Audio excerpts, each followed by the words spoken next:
Goal for the Sports Academy is, again, to have a space in Siouxland where people can come and be able to compete at a high level. Ben Oberly, the director of Turf Sports and Performance, tells us that goal was achieved at the United Sports Academy, a new venue that's constantly evolving into what's being called now a Siouxland Sports mecca.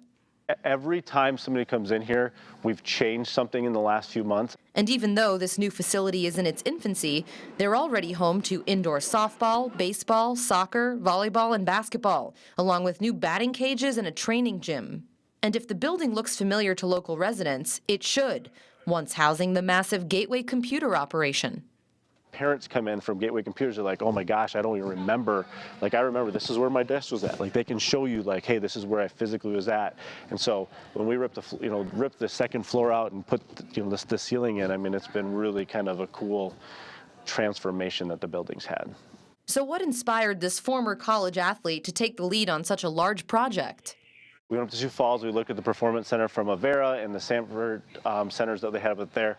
We went about a year ago this time. We went and toured that, and we said, hey, what's a great thing that we can bring to the Siouxland area to be able to have a space indoor that, during the Octobers, Novembers, Decembers, Januarys, Februarys, Marches, that is still the bad weather, that we can actually be inside, have a space that people can train and be able to use, that they don't have to travel to Sioux Falls. They don't have to travel to Omaha. They don't have to travel to Des Moines.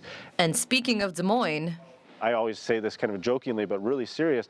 I'm so tired of being beat by Des Moines schools that we want a place that they can come in and to be able to train, to be able to be better. So we don't get beat. I'm tired of being beat. And even though running this new sports mecca is a second career of sorts for Oberly, he says it's the perfect combination of his skill set. Now that we have this space, it's this United Sports Academy. We're able to unite the Dakota Valleys, the Sergeant Bluffs, the Helands, the Norths, the East, the West. 5, here we go, hit it. Rhythm, Dante, come on, hit. There we go. We're able to kind of have a space where everybody can kind of come to and be able to kind of have that space where we can all get better as a community instead of just having these kind of small little places where, hey, we have access to this and this one has access to this, and it's kind of just a great space that we can all be able to get sports better in Siouxland. And from an economic standpoint, Oberly adds it benefits the whole community. Now the money in Siouxland stays in Siouxland. They don't have to go to Sioux Falls. They don't have to go to Omaha. They're staying here in Siouxland, which is what we wanted it to be. I mean, and it's a great reutilization of a Gateway building that sat vacant for 12 plus years.